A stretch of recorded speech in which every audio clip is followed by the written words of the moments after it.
engagement in Latin America and the administration's effort to counter the PRC's influence in our own hemisphere.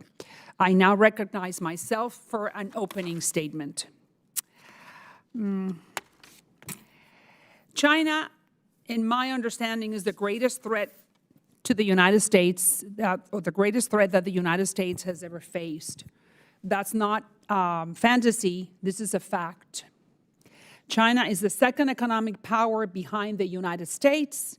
Their GDP is now nearly 75% of ours, greater than Nazi Germany or Soviet Russia. They are the top source of spying and cyber attacks in the world. They have the worst human rights record in modern history, and they have brought military equipment and Marxist ideology to our shores. Today, I am here to announce that great-powered competition is back in the Americas. The hammer and the sickle has returned in full force, and the Chinese Communist Party's first order of business is to own Latin America, our backyard. Their playbook is accomplished in three ways: economically, militarily, and ideologically. Let's go to the economic front. In the last 20 years, China has secured a presence in Latin America through what we could call a Trojan horse strategy to become the #1 trading partner in our region. We have seen their tactics: low-quality goods, slave labor, securing critical infrastructure in exchange for access, and destroying the environment at every opportunity with no remorse. Let me repeat it. Our hemisphere has been invaded by China, and they are now the #1 trading partner in the region. #1 trading partner in the region. 20 years ago, they traded $12 billion. 20 years later, last year, they hit $450 billion. That is a 3,000% increase, 3,000% increase. Right now, China has free trade agreements with Chile, Costa Rica, Ecuador, Peru, and another one with Uruguay is on the way. Specifically in South America, they have surpassed the United States as the top trading partner. What? And 10 years from now, everything indicates, if we continue with this trend, that Latin America, the trade with China will exceed $700 billion. That's only trade. Now let's talk about loans. In the last 20 years, China has lent almost $150 billion to the region. And, of course, they are doing business with our enemies, Cuba, Venezuela, and Nicaragua. 21 Latin American countries have signed onto China's nefarious Belt and Road Initiative, which is a pretty name for something that is very simple: to create infrastructure to dominate world trade. Today, they control key ports in Peru, railroads in Argentina, airports in Honduras, dams in Ecuador, factories in Brazil, critical minerals in Bolivia, creating a major security risk for us, the United States. Needless to say, they're bad actors with very bad intentions, and their only intention is to own power. Now, the military presence in our hemisphere. Cuba is hosting 4 Chinese spy bases to intercept United States communications only 90 miles away from our shores, because in Florida, the state that I represent, has 20 military bases, and this military base gives the ability to intercept communications. And they're also thinking, the Chinese are also thinking of creating a military base to house Chinese troops in Cuba.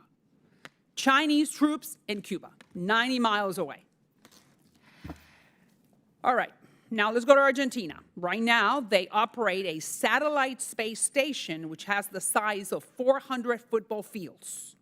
And the worst part of it all is that the Argentinian government cannot even go in, because the trade agreement, or the agreement between both countries, does not allow the Argentinian government to go in and inspect what's happening in that military or that spy base. Venezuela. China sold to Venezuela $650 million in arms in the last 10 years, including VN-1 tanks and state-of-the-art radar systems. But the most serious threat, according to my understanding, is their ideology and information control. Their propaganda machine is brainwashing Latin American youth. There are 40 Confucius Institutes across Latin America dedicated to spreading their oppressive ideology, communism. They also want to control their phones. Huawei, their state-owned telecommunications company, operates in 20 countries in Latin America. In Brazil, Huawei controls 50% of the phone market. Not only phones, but they also want to control internet services. And why do they want to do that? Because communists silence anyone who gets in their way. I have just proven with few examples that China is on the offense while the United States is ignoring our allies in Latin America. Chairman Xi Jinping has made official visits to 11 Latin American countries, 11 times in the last 10 years. So if we sit back as the #1 force, military force in the world, we will watch in the next decade that Mandarin will replace English as the second language in Latin America. China's Belt and Road Initiative will overtake the USMCA trade deal. There will be a monumental Cold War-style military buildup in our backyard, and worst of all, communist censorship will overwhelm Latin Americans' democracies. So we must engage now as a country. Communism is on our doorsteps once again, and it's time for us to wake up. I'm just going to say a few words because these hearings are also watched in Latin America throughout our allies in the Hemisphere, so I'm going to say a few words so our friends will know what we're thinking. A mis amigos en la América Latina, China se está metiendo en nuestro hemisferio como un caballo de Troya. Prometen progreso, desarrollo y riqueza. Pero ¿quiénes son sus amigos en el continente? Chávez, los Kirchners, los Castro y ahora Ortega. Estos son gobiernos que han llevado a sus países a la miseria. Rechacen la amistad con China por el bien de sus países, de sus hijos, de las futuras generaciones. Lidiar con China es pan para hoy y hambre para mañana, por el bien de sus hijos y de futuras generaciones. Los Estados Unidos sigue siendo, con todos sus defectos, el bastión de la libertad, el progreso y el respeto a la santidad del ser humano. Now I would like to welcome our guests and the witnesses, Mrs. Kerri Hannan. She is the Deputy Assistant Secretary for the Bureau of Western Hemisphere Affairs of the Department of State. Thank you for being here. I should have said hi to you before I started speaking, but they said that I needed to start the hearing, so thank you and welcome. And thank you very much for being here, answering our questions. And Mileydi Guilarte, whom I haven't seen in many years, good to talk to you again. She is the Deputy Assistant Administrator for the Bureau for Latin America and the Caribbean at the United States Agency for International Development. So now I think I'm going to give the opportunity for the ranking member, Mr. Castro from Texas, to say a few words. Thank you. Thank you, Chairwoman, and thank you to our panelists also. Thanks for convening this hearing on the influence of the People's Republic of China in Latin America. And thank you, Ms. Hannan and Ms. Guilarte, for joining us today. We are by far the biggest economic and security actor in the Western Hemisphere, but we must recognize that countries have deepened their economic and political ties with the PRC, and our foreign policy must acknowledge that. As we have this important discussion about the PRC's influence in the region, I hope that our approach is one that respects the sovereignty and independence of the countries in Latin America and the Caribbean. We cannot repeat the mistakes of the 20th century, where, in the name of combating the influence of the Soviet Union, the U.S. perpetrated and enabled horrific abuses, including military coups d'etats and death squads. Make no mistake, I'm not saying that I support China's deepening engagement in the Western Hemisphere or that I want it to be successful. The PRC is enabling authoritarianism in countries like Cuba, Venezuela, and Nicaragua. They are exporting surveillance technologies to deepen repression in those nations. They make false promises of investment that create and dash the hopes of those looking for prosperity. And Chinese fishing fleets, hundreds of ships, illegally fish in the waters of Central and South America and hurt the livelihoods of thousands. The United States must help our partners in our hemisphere in the face of the PRC's efforts. And there are a few principles that I would like to lay out in how we should do so. First, when we decide to oppose the foreign policy actions of China, we need to be specific about what we oppose and why those actions are not in the best interest of the people of the Western Hemisphere. If we oppose China just because it's China without being specific, our message will not be heard in Latin America. Second, we need to stand by our values when engaging with the region. During the Cold War, the U.S. backed many authoritarian leaders in our effort to keep the Soviet Union out of the Western Hemisphere. The brutality of these leaders' reigns is still felt today, just as the Soviet-backed regime brutality in Cuba continues to be felt today. Thousands of people still do not know where their parents and grandparents disappeared during the Pinochet dictatorship and so many others. People remember that their countries suffered in part due to the actions of the United States, and that still matters today. Lastly, the United States need to prioritize the region in a way that we simply haven't in the past. In the last decade, China has significantly expanded its diplomatic presence in the hemisphere, including by opening diplomatic relations with Panama, the Dominican Republic, El Salvador, Nicaragua, and Honduras. Meanwhile, House Republicans have proposed significant cuts to our diplomatic programs in the Western Hemisphere, and we have a number of nominees that have cleared the Senate Foreign Relations Committee, but haven't had a vote by the whole Senate because of holds by Republican members of the United States Senate. That includes, for example, Mr. Roger Nihas to be ambassador to Barbados, Ms. Stephanie Sibtak Ramnath to Peru, Mr. Art Brown to Ecuador, Mr. Dennis Hankins to Haiti, Mr. Toby Bradley to Guatemala, and Mr. Leo Martinez to be the U.S. Executive Director for the Inter-American Development Bank. These positions need to be filled immediately, and their vacancies are harming the United States, and they're harming the United States when it comes to our competition with China in the hemisphere. So we need these nominees confirmed and at their post, and we need to reject the serious cuts proposed by House Republicans to our diplomatic and development programs in the Western Hemisphere. And this week, we're on the verge of a shutdown of the federal government, and I need to raise this. We're competing with the hearts and minds of the people of the Western Hemisphere and speaking to the strengths of America's democratic system over China's authoritarian one.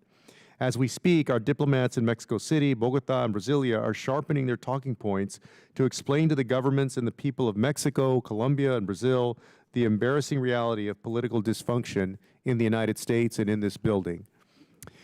If this government shuts down this weekend because of the demands of the far right in this Congress, it would severely undermine faith in the American democratic system. And I urge my colleagues who care about China's influence in the Western Hemisphere to think about that. I look forward to hearing from our witnesses on how we're currently working on those goals and what more Congress can do to support these efforts. With that, I yield back, Chairwoman. Thank you, Ranking Member, and now recognize Ms. Hanna for her opening statement. Thank you very much, Chairman Salazar, Ranking Member Castro, distinguished members of the subcommittee. Thank you for the opportunity to testify on the Department's efforts related to the People's Republic of China engagement in the Western Hemisphere. As Secretary Blinken has said, our strategic competition with the PRC represents one of the defining challenges of the 21st century. This challenge remains particularly important in our hemisphere. It requires close coordination with interagency colleagues, international organizations, and allies and partners around the world. Just as important, it requires strong cooperation between the administration and Congress, so I welcome continued engagement on these issues with the committee and the chance to be with you today. Our strategic goal remains to promote a more democratic, inclusive, secure, prosperous, and climate-resilient Western Hemisphere, aligned with U.S. values and interests. We advance a positive agenda for the hemisphere based on values we share with our partners: respect for human rights and diversity, democratic governance, inclusive economic growth and entrepreneurship, and the rule of law. Managing the strategic competition with the PRC in the Western Hemisphere requires long-term solutions, which include strengthening governance and democratic institutions, reducing corruption, and helping our partners build economies that attract more investment from U.S. businesses and trusted partners. All U.S. embassies in the Western Hemisphere have staff that focus on tracking and reporting PRC activities, and each country team seeks to advance a coherent interagency response to the challenges posed by the PRC. The department has 4 regional China officers based in the WHA region, each with deep expertise in the PRC, to support embassies and consulates in addressing these challenges. Our embassies and consulates have developed country-specific strategies to counter problematic PRC activity in more than 2/3 of the country in the hemisphere. The United States works with democratic partners from outside the hemisphere as well. European partners, Japan, the Republic of Korea, and Taiwan all promote stability and growth in the region. With 7 of Taiwan's 13 official diplomatic partners located in WHA, we remain focused on countering the PRC's campaign to induce these countries to switch recognition and squeeze out Taiwan from multilateral organizations. On the economic front, we focus on ensuring competitive and transparent investment environments that help level the playing field for U.S. companies. The United States remains by far the greatest source of investment and remittances for the region. We offer higher standard and transparently procured infrastructure investment alternatives that uphold labor, environmental, and social safeguards. They also foster inclusive growth in line with international best practices, including those initiatives like the Partnership for Global Infrastructure and Investment, Deal Teams, and the Blue Dot Network. We continue to respond to structural corruption problems by encouraging civil society, activists, and journalists to raise concerns with governments regarding opaque deals. On security, the proliferation of PRC-linked telecommunications surveillance equipment highlights risks to national security, human rights, and privacy. Many of our technical delegations and engagements have focused on ICT and cybersecurity, sectors for which an aggressive economic campaign by PRC-backed companies threatens free market access. Our robust foreign military sales programs far outpace the PRC and demonstrate that regional partners prefer to work with the United States.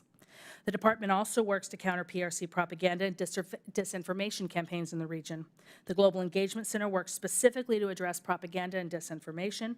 We build resilience through targeted support to independent civil society organizations and journalists. And by funding independent third-party research, we help shine a spotlight on PRC information manipulation. Public diplomacy also remains key to our efforts to counter the PRC. The American Bases network of 131 brick-and-mortar locations in the region are the U.S. government's primary in-country public-facing platforms to connect foreign audiences to the United States. Our American Spaces outnumber by a 3-to-1 ratio the Confucius Institutes in the region. While American Spaces provide open access to accurate information reflecting American values, including the promotion of democratic and civic engagement, the rule of law, and the protection of human rights, Confucius Institutes expand PRC cultural influence in the hemisphere and aim to send thousands of young people to the PRC on exchanges. Meanwhile, our American Spaces are hosting English language programs and exchanges and successfully reinforcing economic, commercial, cultural, and political engagement with the United States. These exchange programs ensure the United States is seen as a steadfast partner to the region by promoting academic ties and professional development opportunities, as well as building institutional capacity. This includes programs such as our Young Leaders of the Americans Initiative Fellowship, among others. YLI, launched in 2015, has since hosted over 1,500 young entrepreneurs, over half of them women, from 37 countries throughout the Western Hemisphere, collaborating with over 100 U.S. companies and organizations in 85 cities across 34 states. YLI promotes U.S. business models, increases trade, encourages job creation, and builds lasting and sustainable networks of young entrepreneurs and business and social leaders across the Western Hemisphere, including the United States. To conclude, as we work to compete with and counter the challenges posed by the PRC in the region, we are intently focused on promoting a more democratic, inclusive, secure, prosperous, and climate-resilient hemisphere aligned with U.S. values and interests so we can remain the region's preferred partner. That will remain our steadfast goal. Thank you again for this opportunity, and I look forward to your questions. Thank you, Mrs. Hanna, and now recognize Mrs. Guilarte for her opening statement.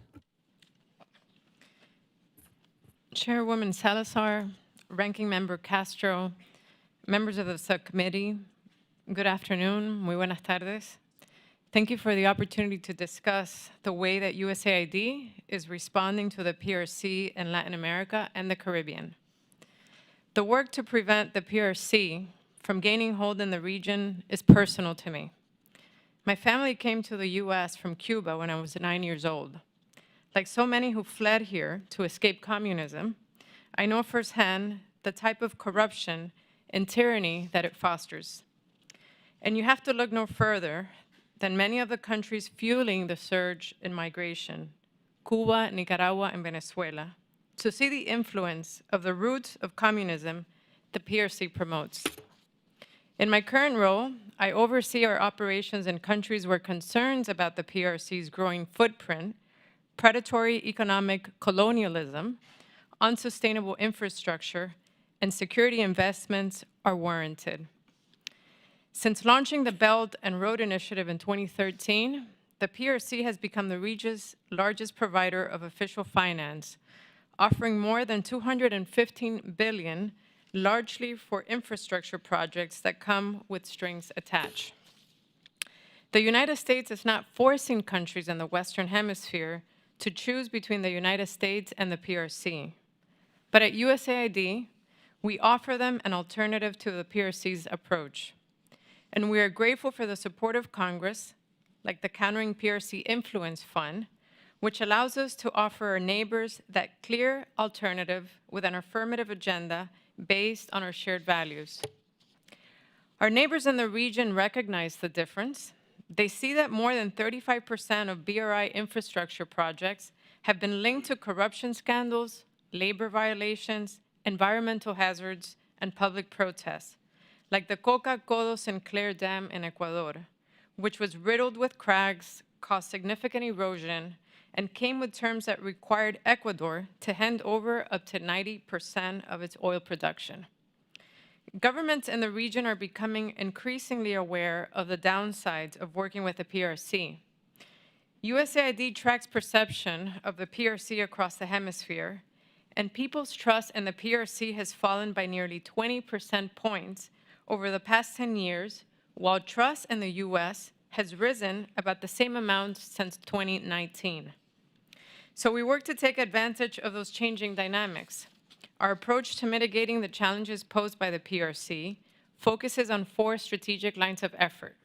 First, we help our neighbors strengthen their democratic institutions and the rule of law to show that democracies can deliver results. We invest in programs that strengthen checks and balances and support actors like investigative journalists who shine a light on the actions and motivations of the PRC and their own governments. Second, we focus on increasing our partners' economic resilience so they can rebuff external coercion. USAID works with governments and the private sector to create transparent, efficient public procurement systems that reduce corruption and expose the risk of PRC transactions. In the Dominican Republic, our work on procurement standards created the transparency necessary to prevent backroom deals that PRC was pursuing for Port of Manzanillo infrastructure projects. Instead, US and other non-PRC firms won tenders for construction with better terms and environmental safeguards. Third, we focus on creating secure digital ecosystems. USAID provides a secure alternative to the PRC digital investments in 5G technology and cybersecurity. In Jamaica, for example, we invested $3.5 million to strengthen the government's cybersecurity and provide trusted technologies to reduce vulnerabilities to cyber attacks that could expose data, grind operations to a halt, and jeopardize national security. And finally, we advance the transparent management of natural resources. By supporting climate finance partnerships like the Blue-Green Bank in Barbados that supports renewable energy and water conservation projects, we help our neighbors attract capital and reduce their reliance on PRC's finance for infrastructure and energy. In summary, we will continue to search for new tools and opportunities alongside our interagency and multilateral partners to provide what partners are looking for and outcompete the PRC. We thank Congress and this committee especially for your support as we work to tackle this challenge together. Thank you, and I look forward to your questions. Thank you, Mrs. Guilarte, for your opening statement. Now I'm going to recognize myself for 5 minutes of questioning. And thanks again to both of you. Let me just start with you, Mrs. Hannan. And Just have a few questions about different countries. Do you know how many countries President Biden has visited since he assumed office? He's been to 32 countries. And do you know how many countries in Latin America, or I should say in South America, he has visited? Zero. Zero.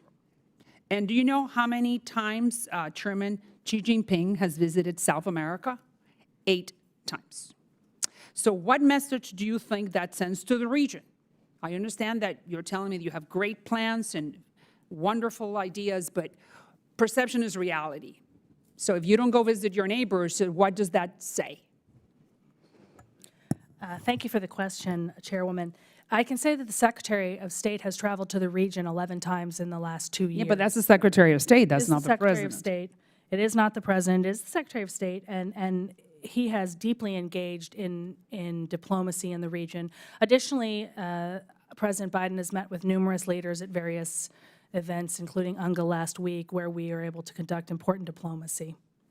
Well, we're going to talk about how many Latin American presidents the President of the United States has invited to the White House, but I'm going to get to that later. Now, have you, as one of the top officials dealing with Latin America in the State Department, have you advised the Biden administration, hey, you have to go to Latin America? I can offer that any regional bureau would ask that the president visit their region. Of course, we would love for the president, for the secretary, for every And principal. why do you think, what makes you believe that he hasn't been able to go? I mean, we're pretty close. Yeah, I can't speak to the president's travel schedule, but I can say that it's still a top priority. But have you advised them regularly?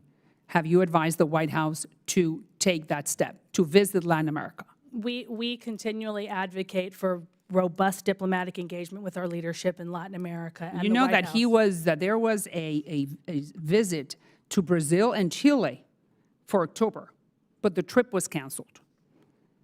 Why? Why was it canceled? Well, Do you know? No, I don't know. I'm Well, sorry. you know why it was canceled? Because there's no interest. Because I mean, Chile is only 8 hours away and Brazil is 9, but you know, that doesn't really send a good message. Now, let's go to Honduras. President Xiomara Castro is the wife of Mel Zelaya. Mel Zelaya was a friend of Fidel Castro and told Fidel, and we know this, that capitalism was the most repugnant system he knew and that he had a profound aversion to the United States. President Biden celebrated her election, Xiomara Castro, who is the actual president of Honduras, sending Vice President Harris to her inauguration. Something that this White House denied to President Lasso of Ecuador, President Chavez of Costa Rica, President Peña of Paraguay. Those 3 administrations are conservative. But Mel Zelaya's wife received the honor of having the Vice President of the United States at her inauguration. What do you think what type of message that sends? I think that we engage with every democratically elected government. Our participation in the inauguration of Honduras demonstrates the incredibly important bilateral relationship that we have with Honduras, addressing a whole range of issues that they continue to work with us on, including migration. I'm just asking you specifically, the White House sent the Vice President to Honduras, and it did not do that with Lasso in Ecuador, who's a conservative. It's very clear to see the difference in treatment to these 2 countries. What I can say is just yesterday I participated in a meeting with the foreign minister of Ecuador as we signed a SOFA between the United States and Ecuador. So our robust diplomacy continues with all countries. Regardless of travel, I think we demonstrate continued commitment to all of those countries you named. Did you know that the president of Honduras was going to break relations with Taiwan and recognize communist China? So I was in Honduras in 2022 raising the issue of the value of a relationship with Taiwan as a democratic partner to the region. You know, countries make their own sovereign decisions about the relationships they had, as Honduras did in this case. But we continue to advocate strongly for Taiwan to maintain international. But they decided to part ways with Taiwan and embrace China. That has been decided already. And apparently we did not have any type of influence over her decision. Now, Do you know that in Honduras, like you said, is such an important ally, so close to the United States, they have been implementing the Chavista agenda, meaning Venezuela's Chavez agenda, expropriating businesses, defending Cuba, Nicaragua, and Venezuela at the United Nations, and creating something called the colectivos, which are a nefarious word because those are the gangs that are enforcing the socialist government agenda. Are you aware of that? I can offer that we continue to engage with Honduras at the highest levels about all of the issues that you're raising. And what do they say? What do they say back to you? I cannot, I'm not in those conversations personally, but Do you and think we that you're wouldn't making offer. any inroads? Because it's very worrisome that Honduras, which is so close, and like you said, most of the migrants that are coming to the United States through Central America have to go through Honduras, and Honduras is really not doing anything in order to stop that flow. On the contrary, they are charging those migrants to make it easier, and the government doesn't have Honduras, according to our sources in Miami, the district that I represent, where we have hundreds of thousands of Hondurans. Now the government of Honduras is using the desire to come to the United States as a business proposition. Are you aware of that?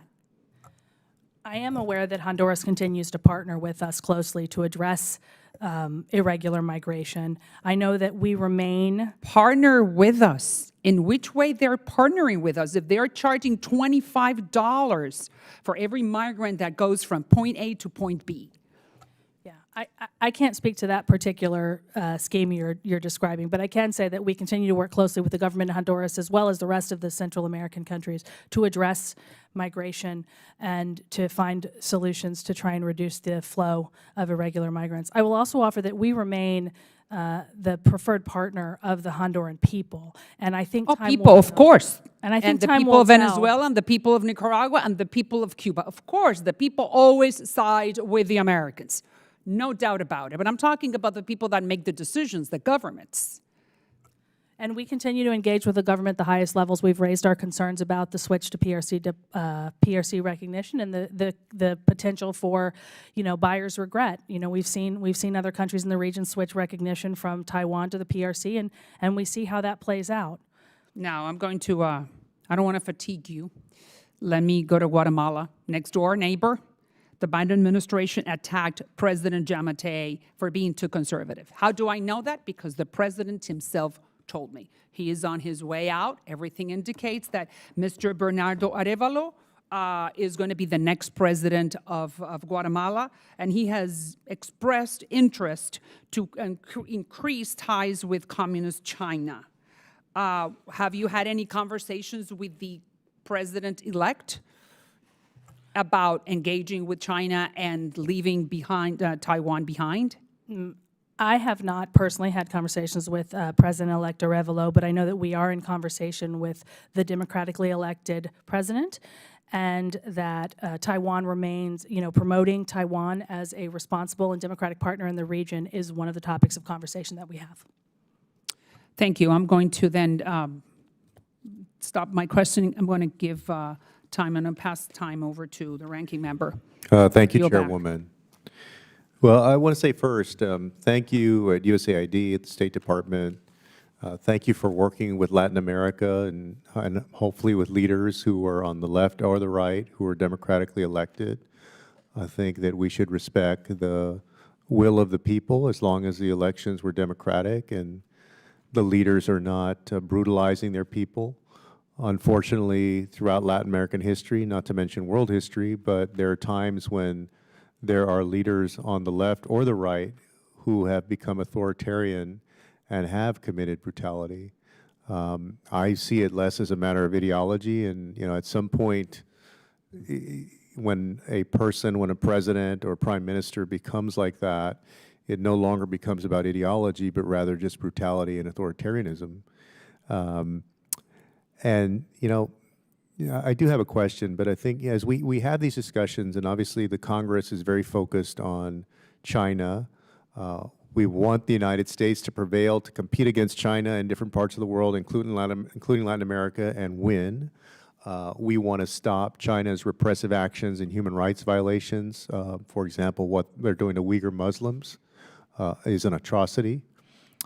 But, you know, I'm always, when I've spoken to folks in Latin America and others, once in a while, sometimes I feel like they may be feeling too polite to challenge us on it. But, you know, I'll hear, well, you know, the United States is one of China's largest trading partners. I mean, really, I mean, you got a communist country, and we are literally one of China's largest trading partners, which is enabling their part of their success, including, in ways, the expansion of the Belt and Road Initiative. We also do a lot of trade with Vietnam, for example, which is a communist country. But on the issue of China, it's tough to. The reason I said in my opening remarks that we can't just say, you know, don't work with China because it's China. Well, they would just put a mirror back at us and say, well, you know, the United States is feeding the beast, so to speak, if that's your perspective. And how do you confront that diplomatically and at the same time, hopefully prevail in this competition? And then I wanted to ask, with respect to USAID and our aid footprint there, our initiatives, what do you see? So it's kind of two questions here, one for both of you, but what do you see as from their development side, from their aid side, how is it different from ours, and how is it evolving, if it's evolving? So I leave open those questions for y'all. Thank you, Congressman, for your question. Our model is very different, and that's very clear. We work through partnerships and values, not transactions. And just to give you a snapshot, for every dollar of foreign aid, PRC creates $9 of debt. I think it's very clear that our model is very different. And as I mentioned in my opening remarks, I think we're seeing buyer's remorse already in some of the countries that have already flipped to China. So that's, I think, a clear indication that that their model is not, you know, what they're making it out to be. I think the fact that we provide the type of assistance that it's more sustainable in the long term, that it's more in line with our values, goes a long way. We have doubled down our efforts on supporting civil society, especially human rights defenders, those that are on the front lines on reporting the different violations and harmful impacts that are creating serious consequences, right? You have communities that have been displaced. So there are endless examples on how the investments with the PRC is creating negative impacts. We're also investing on transparent procurement systems to reduce corruption. The example that I mentioned in Dominican Republic is one. So that's one way where our money can go a long way. We also, you know, support improving the cybersecurity systems that protect against surveillance from foreign adversaries, like the PRC, of course. We've done that in Jamaica. And again, the work that we've done with investigative journalists has really been effective to be able to call citizens' attention to a set of issues that either, again, environmental and financial dependency perils. So I think that model has been very clear, and that's where we're making our bet in the long term. Thank you. Yeah, maybe a quick answer. Sure. Quickly, I would offer that, the Secretary laid out the invest, align, compete model for how we're dealing with China. And I think, we focus a lot on the compete part, but I think the invest and align part matters, and that, we're not seeking to block China from the role that they play in the world, but we're trying to give options so that they're not forced to make opaque investment choices that might leave countries in debt. And it's important that we give that option, especially in Latin America. Thank you. Thanks, Chairman. You back. Now I will recognize Mr. Mark Green from the wonderful state of Tennessee. Thank you, Chairwoman Salazar, and I thank Ranking Member Castro for holding this hearing. I want to thank you to our witnesses for being here today. If you thought COVID-19 was the deadliest disease to come from China, think again. Authoritarianism is far deadlier disease. Having killed hundreds of millions of people throughout history, and like COVID-19, it's highly contagious. I've spoken before the full committee about how the CCP's censorship regime has made its way to the United States through Hollywood, and even Biden's Defense Department agrees with me on that. Now we're faced with a much bolder and a far more dangerous case of authoritarianism infecting Latin America. The Chinese Communist Party has made it no secret that it's willing to export a particularly insidious strand of authoritarianism across the globe, and its preferred method is the Belt and Road Initiative. Using this initiative, the CCP is rapidly and aggressively spreading its malign influence in Latin America and the Caribbean. Not only does it allow the CCP to extend its dictatorial reach and plunge vulnerable countries into virtual indentured servitude, but it's also squeezing Taiwan out of the region. 26 of the 33 countries in the region now have diplomatic ties with China and have severed their relationship with Taiwan. Many of these same countries have military and security agreements with China, posing such a high risk that Southcom has concluded that the CCP now has not only the intent, but also the capability, and I quote, to eschew international norms, advance its brand of authoritarianism, and amass power, influence, and expense of the existing and emerging democracies in our hemisphere, end quote. The situation is no longer a mere future threat to the United States. It's a reality that we are now living with. It is China that is largely responsible for trafficking fentanyl coming into our country through the southern border. It is China that is sourcing Mexican cartels with the precursor chemicals that kill tens of thousands of Americans every year. It is China that is exploiting the unstable countries in Latin America and the Caribbean, and it is the same brand of CCP authoritarianism that is causing the mass illegal migrations into the United States in the first place. We cannot talk about the crisis at our southern border and the crisis of the leading source of death for American adults aged 18 to 45 without talking about the CCP's involvement. If we continue to ignore our allies in Latin America and the Caribbean, we will fully cede control of the region to a communist dictator, and more American lives will be at risk. The first phase of ensuring America's interests in the region are identical to the first phase of the CCP's involvement in the region, and that is economic engagement. China used predatory economic engagement to set itself up in the region, but we can combat it by genuinely investing in our partners and seeking mutual benefits. And that is why I introduced my nearshoring bill, which accomplishes three things. First, it pushes the CCP out of the region by re-engaging with our partners. Second, it rebuilds diplomatic ties and establishes regional stability, key prerequisites for prosperity.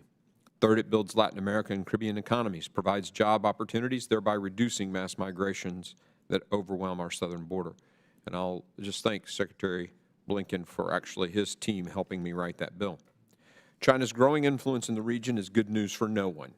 China has and will continue to destabilize the region, keep these countries from becoming prosperous and independent, and turn them against the interests of the United States. We must not allow the CCP to continue its malign activities. To ignore our partners in the hemisphere is to ignore the critical realities that threaten our national security. Without quick and decisive action, the CCP brand of authoritarianism will metastasize. My first question is for Ms. Hannan. Have there been any attempts by the State Department to engage China regarding its supply of fentanyl precursors into the region? And if not, why? Thank you for the question, Mr. Green. We have had successful cooperation with the PRC on counter-narcotics in the past, but we do need them to do more to disrupt illicit drug supply chains. You know, we approach the problem of fentanyl from several channels, including sanctions, which attack the cartels like the Sinaloa cartel. I mean, we're back. I get the cartel piece, but has the CCP given you one piece of information or one piece of evidence that show they have decreased the flow from China to the Latin American area? I mean, the price of fentanyl on the street now is 1/3 what it was when Biden came into office. Yeah, so Secretary Blinken actually launched the global coalition at the UN General Assembly last week, which has over 50 countries working globally to address illicit drugs, including fentanyl. We have engaged heavily diplomatically with the PRC. We have worked with them both at the diplomatic level, but also to address things like. I get the engagement. Have they done one thing, given you one piece of information, helped in one way that has decreased the flow of fentanyl? Well, I mean, I can't say the direct impact of a PRC action to decrease fentanyl, but I can say that we are partnering with them to address standards, customer recognition, manufacturing, labeling, and but they absolutely can do more. This is an absolute scourge, and the PRC has a role that needs to be addressed. Thank you. Thank you for saying that last part. That's important admission. Thank you. We now recognize Congressman Greg Stanton of the state of Arizona. Thank you, Chairwoman, very much. The House Foreign Affairs Committee has already held several hearings regarding China's global influence, a topic that is critically important in my home state in Arizona. Arizona is a border state, and it is a thoroughfare for illicit fentanyl trafficked from Mexico, which is often manufactured using precursor chemicals shipped from China. So my questions will play a little bit upon Chairman Green's as well. But before we get to that, I do want to talk a little bit about budgets. As we're aware of how important it is that the United States continue investing in our relationship with Latin American nations so that we can work with our neighbors on critical issues like drug trafficking and migration. But we can also check the PRC's presence in our own backyard. That is a bipartisan goal. We've heard that today. We just need budgets that match the policy goal, budgets that match the rhetoric. Unfortunately, in the majority's proposed budget earlier this year, it would cut state and foreign operations budget a full 24% from what the President had asked for all the way back to 2009 levels. And of course, the world is very different than it was 15 years ago. Arizona is seeing increased numbers of migrants crossing our southwest border. But unfortunately, the majority want to cut funding for example, immigration processing centers in Colombia, Guatemala, Costa Rica that screen migrants before they get to our borders. The proposed continuing resolution that we will likely be voting on hopefully tomorrow, maybe Saturday. We don't know what day the CR is going to come before this Congress, would cut funding for 800 Border Patrol agents. And of course, a shutdown would be horrific, forcing Border Patrol agents to work without pay. All this would mean less support for border communities and would hamstring the federal law enforcement's ability to prevent drugs like fentanyl from being trafficked across our borders. Fentanyl is behind an exponential spike in overdose deaths in Arizona. We know China tragically plays a deadly role in this crisis, as an estimated 97% of fentanyl here in the U.S. is manufactured using precursor chemicals exported from China. You mentioned we're working directly with the PRC and through other multilateral organizations to put pressure on China to do more to crack down on the trade of precursor chemicals. Unfortunately, it doesn't seem to be working at this point.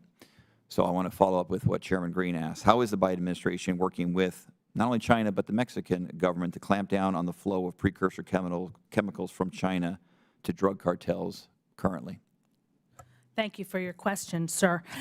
You know, we work with Mexico to target TCOs. As I mentioned, the Sinaloa cartel is one that we sanctioned via Treasury. We use the Fentanyl Sanction Act. They've sanctioned over 90 entities or individuals, many of which come from Mexico and over 20 from the PRC. We're cooperating with Mexico on the Bicentennial Framework for Security, Public Health, and Safe Communities. And in fact, next week we have the high-level security dialogue where fentanyl will be one of the topics we discuss.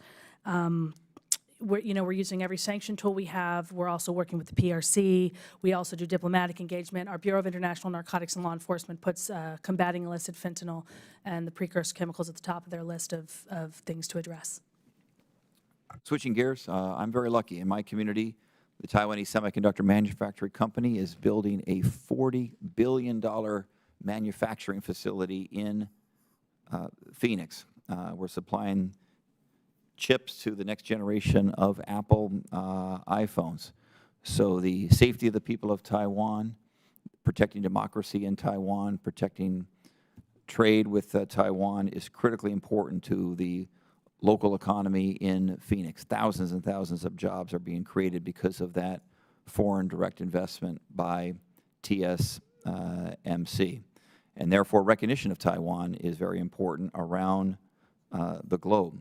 Deputy Assistant Secretary Hannan, a number of South and Central American countries have switched diplomatic recognition from Taiwan to PRC in recent years. Honduras just switched earlier this years. You talked about it a little bit, maybe a little bit more now if you would. How can the U.S. preempt more countries from switching their diplomatic ties to the PRC, especially as we think about nearshoring parts of our semiconductor supply chain? Certainly. Thank you for the question. We have 7 countries in Latin America and the Caribbean who still recognize Taiwan. In all of our public and private discussions in the region, we continue to emphasize that Taiwan's relationships, both with countries that recognize them and that don't, are reinforcing the Hemisphere's democratic values and supporting sustainable development. We continue to support the United States, supports Taiwan's robust and meaningful participation both throughout the UN system and the international community where appropriate, and we strongly are encouraging all countries to expand their engagement with Taiwan. All right, thank you, Madam Chair. I yield back. Thank you. And now I'm going to recognize Congressman Keith Self of Texas. Thank you, Madam Chair. I want to comment on my colleague across the aisle's comments about the border. The border is lawless, and it informs a lot of my opinions about South America, Latin America as a whole. This administration makes no effort on the border. He considers this Congress irrelevant. He considers the law irrelevant, and the border shows it. I may end with some questions, but I hear your talking points and your responses, so I may have some questions at the end. My questions would be, but I don't want to spend a lot of time on them, do you actually consider China as the greatest threat to the U.S.? Because I think there's ambivalent responses to that question in the Biden administration. But I do want to, before I do that, soft power must still be power. I wish we had a hard power balanced approach in this hearing, but we do not. So what sanctions have you put on nations that have removed recognition from Taiwan? What actual sanctions have you put in the soft power realm on the nations that have removed recognition from Taiwan? Thank you, sir. We don't put sanctions on countries. I suspected that would be Those the are answer. sovereign decisions of nations to determine who they have And it's diplomatic also in our relations best interest to make sure that they do not recognize Taiwan. The President has said, the way I understand the official position of the United States is that we will provide Taiwan the weapons to defend themselves. However, this President has said 4 times recently that we will defend Taiwan. So I don't see that in the official policy of the United States, so I'm not sure what to believe about the administration's policy. Do you actually want to counter China in Latin America, or do you simply want to have this soft competition? That would be a question. I'm not sure I see any efforts to actually counter China. We talk about it, but I'm not sure the efforts are there.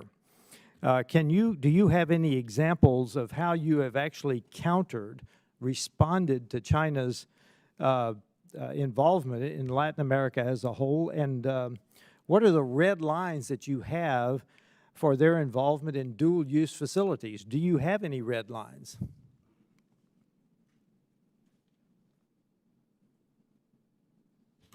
Thank you, Congressman, for your questions. I'll give you our perspective from a development perspective. Of the 7 countries that remain recognizing Taiwan and Latin America, we have seen and actually created valuable partnerships with Taiwan to be able to demonstrate why working with Taiwan in the countries where we are, it's worth the investment. I can give you examples from Paraguay, Guatemala, and even in the Caribbean, where investments in education, agriculture, food security, and women's economic empowerment has gone a long way. These are areas where the PRC has not. Has it deterred any country from de-recognizing Taiwan? Not de-recognizing. Can you give me an example? Not de-recognizing. We haven't, no. Because there are nations that still recognize Taiwan. Has any of this, do you know of an example where a country has used your efforts, have persuaded them not to de-recognize Taiwan? I can give you one concrete example. I recently traveled as part of my job because I think it's important to be in Washington, but it's just as equally important as to visit the region and our partners. I was just in Belize, a country where USAID does not have a presence. We're actually considering, in places where USAID does not have a presence, increasing our footprint or considering being there exactly for those same reasons. Well, the way that they have... Well, I can just give you an example. They have not recognized PRC. They're a strong partner with Taiwan, Belize. I had meetings with our counterparts, Taiwanese counterparts, while I was there. And there's definitely an eye-to-eye, same level approach to our development with the Belizean government, where they're not interested in PRC, and they're continue.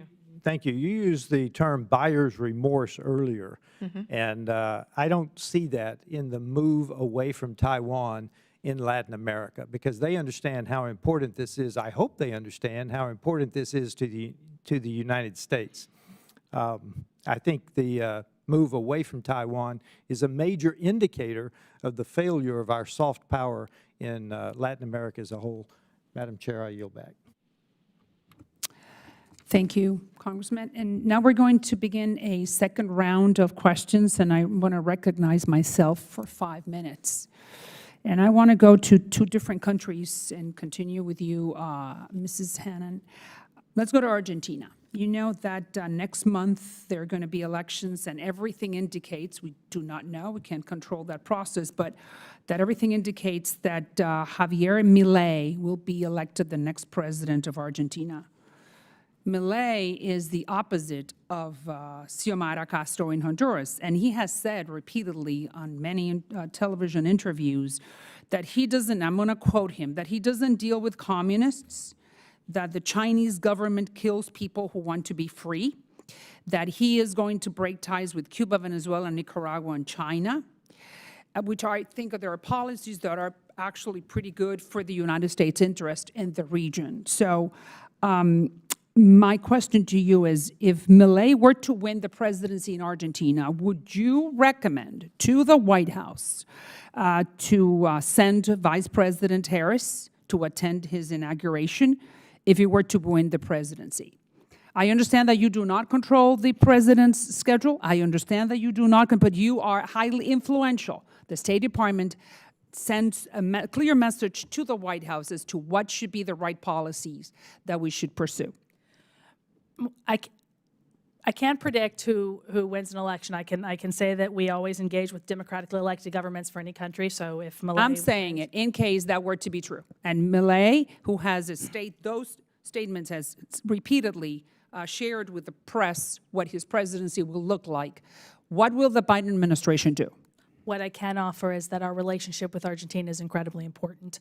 I can't say who would attend the particular swearing in of a president. I don't think that necessarily predicts totally the importance of a relationship that we have. We have robust diplomatic engagement in a variety of scenarios. I will say that we will continue to work with Argentina, whoever's elected. You understand what I'm trying to say. The Biden administration has not shown the same respect towards those governments who are democratically elected, and they tended to be on the conservative side. They have not shown the same type of respect to those on the conservative as on the left. And I think that's very worrisome.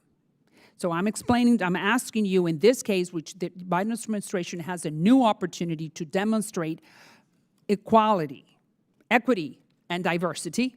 Could you commit to the fact that the Milei, if he were to be president, deserves the same type of respect as Xiomara Castro? I can commit to the idea that every democratically elected leader in Latin America deserves a robust diplomatic engagement with our government, with our current administration. But they're not having it, because that's not the case with Dominican Republic. It was not the case with Guatemala. So all we're trying to find is the same respect for one side of the ideology as for the other. So, and you can definitely influence those decisions. Now, let's go to Cuba. Cuba is currently hosting at least 4 Chinese spy bases, 4. And now they're thinking about opening up a new base to harbor Chinese troops. Chinese troops 90 miles away from us. That's part of Project 141, which is a secretive project to have military bases all over the world. My question is, have you shared with the Cubans that it is unacceptable to the United States to have Chinese troops 90 miles away? Yes or no? So our strategy begins with diplomacy, and we're engaging governments about hosting PRC bases at high levels, exchanging information with them. I would refer you to the classified briefing that you had or to ODNI for additional information, but I will offer that we have raised our concerns with the PRC at the highest levels, including when Secretary Blinken was in Beijing last, about Cuba. All right, now that you said about the classified hearing that we attended, since we cannot share that information with the public, could you commit to publish an unclassified report of what the United States knows about the Chinese presence in Cuba, so we can share it with my constituency, which is the Cuban exile community in the United States? I can take that back to my team to inquire. Thank you. To inquire if you can publish an unclassified report. I could take that back to my team. I can't speak to whether or not we can, but I'll take it back, absolutely. All right, thank you. I yield back. And now recognize the ranking member, Mr. Castro. Thank you, Chairwoman. You know, we're talking about China and competition with China. One thing that I didn't mention, hadn't addressed, was the success and the cooperation of our business community in Latin America. And, you know, Representative Self asked the question, well, you know, what are we doing to counter China? Well, one of the things that we've been working on is pressing them not to purchase and accept and integrate technology like Huawei into their infrastructure systems. That's an important counter that I know the United States is working on day in and day out. But I also want to make sure, and I know that we do it, but I guess partially in answer to his question is helping our businesses succeed. I do think, like I said, I think that there are ways in the world where China cheats on human rights, for example, and should be held accountable. Debt traps is another one. But there are other ways where they are competing against the United States and Europe around the world. And I believe that we need to compete with them, and I believe that we can beat them, that our businesses can beat them, that our systems, our aid system can beat them. So I think that's an important part. But I want to ask a question. I have about 3.5 minutes left on a separate topic, and that's the rise of illegal, unreported, and unregulated fishing in Latin America and the Caribbean. It's a major concern that affects livelihoods and communities, and labor rights, the environment, and regional security. And combating IUU fishing has been a priority for numerous Latin American countries and is a key policy framework of the Biden administration. Much IUU fishing is perpetrated by large-scale operations of Chinese fishing fleets, sometimes supported by ports financed by the PRC. I'm currently working on legislation to address this issue. Beyond supporting naval and military capacities, which I know falls under the DoD, Ms. Hannan, how is the United States addressing the challenges and impact of IUU fishing in coordination with our allies in the region? Thank you so much for the question. I think IUU fishing is an incredibly important issue because it also resonates with Latin America because they see it as their resource. And so we do a lot of soft diplomacy. I don't know if I agree with the term soft, but we reach out, we draw attention to actions by the Chinese fleets. I know Southcom has helped to draw attention to what they're doing. I personally participated in a working group in Peru that brought together NGOs and the Peruvian Coast Guard and the American Embassy to talk about ways that we can address IUU fishing, where they launched a program that will focus on the impact that the fisheries are having, looking at the zero tolerance policy that the PRC has and holding them accountable to the same standards. We have a working group. We have the SAFE Act that we can use. We're deeply supportive of CMAR. That's one of the most important marine areas in the world in terms of being a fishery bed. We're looking at deep sea squid fisheries. We take the issue very seriously. We work on it with governments, but also with NGOs and with aid programs. Well, thank you for that. Thank you so much for your testimony today, both of you. I appreciate it. I yield back, Chair. All right, we're going to begin a third round of questions, and I recognize myself for 5 minutes. And after that, I'm not sure if a ranking member would like to continue, but let's just extract and just get more information out of you. And this question is for Lady Guilarte, and thank you. I'm sorry that I couldn't talk to you before, but definitely we very much appreciate the fact that you're coming, and as a Cuban American, you recognize the threat of that communist ideology penetrating our hemisphere. This has nothing to do with political parties. This has to do with being an American and caring about the American values being carried into our backyard, into the hemisphere that we belong to. So thank you, Mileydi, for being here once again. So I'm not sure if you know that that after Daniel Ortega came back from China, he started raffling off all expenses paid trips, all expenses paid trips to China for whatever Nicaraguan wanted to adopt that all expenses paid trip. And according to the Nicaraguan press, no one participated. I mean, it's really weird that if they're paying for your room and board and for your plane tickets to go to a country, that no one cares about it or no one has raised their hands. So that is very interesting, and everyone likes free trips. But according to the Nicaraguan press, I repeat, no one participated in this offering from the Ortega regime. You are, through USAID, in charge, you are in charge indirectly of the public diplomacy in favor of the United States. So we understand that Latin Americans like the United States a lot more than they like China, and this is a very good example. How do you think that, what else can we do in this Congress to help people like you take the message that we're still the best game in town? Thank you, Congressman, for your question. You know, I think Nicaragua, and as you know the region really well, it's really hurtful to see how things continue to deteriorate. I mean, you saw INCAE, you saw the UCA organizations, people fleeing. Our investments are modest. USAID, all of our partners are not operating in Nicaragua no longer.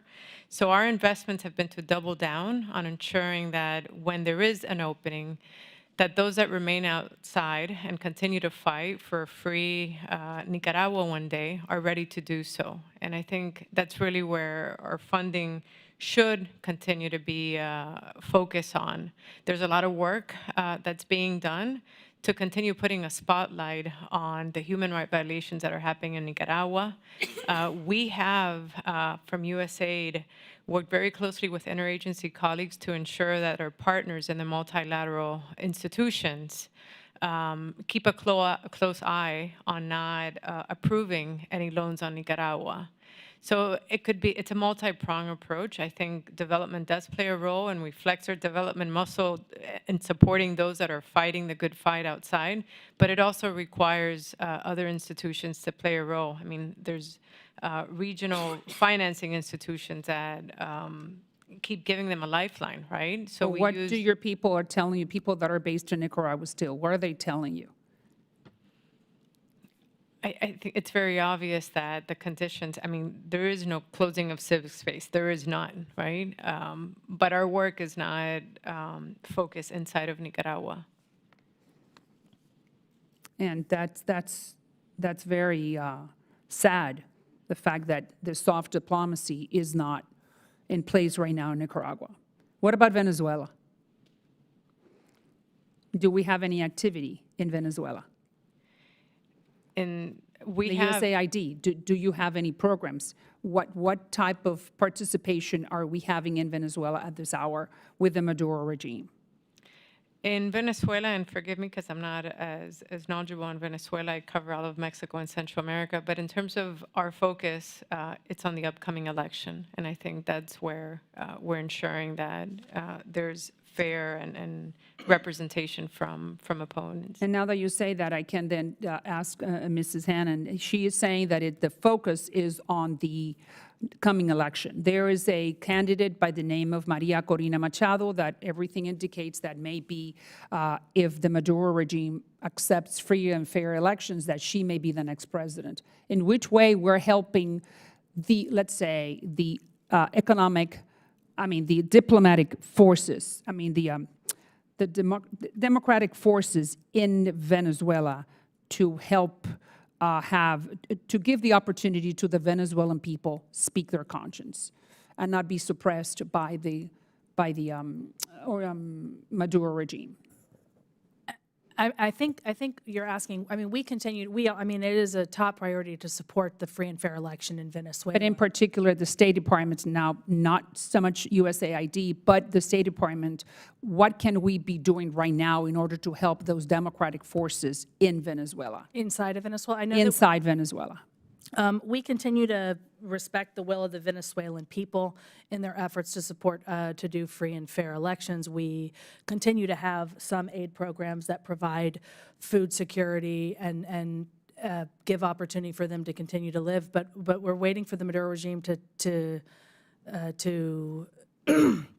don't want to say waiting. We're supporting the free and fair election process that's being administered between the opposition and the Maduro regime, and will continue to work in that But you know that he is not willing to help any type of program that involves Yeah. free and fair elections, Yeah, he's a or regime. help the opposition have any airtime or any type of support. So what can we do? The State Department, soft diplomacy. What are the activities right now We happening? continue drawing attention to the plight of the Venezuelan people. We also support the Venezuelans that are outside of Venezuela that have had to leave because of the economic situation. But in particular with the Maduro regime, do we have any type of contact? I'd like to come back to you on that question. I don't have the answer right here. Sorry. Please do. Because the Biden administration has been good to the Maduro regime, and when we're talking about oil purchases. So if we are good to them economically speaking, maybe they would be wanting to hear on the diplomatic side. So it would be very interesting to know what type of contact when it comes to helping those opposition forces are we having from the State Department. Thank you. Please get back to us. I yield back. Thank you. Just one last question from me. I know some of the challenges USAID and state face in posing ourselves as an alternative to the PRC and our funding limitations and restricted presence on the ground.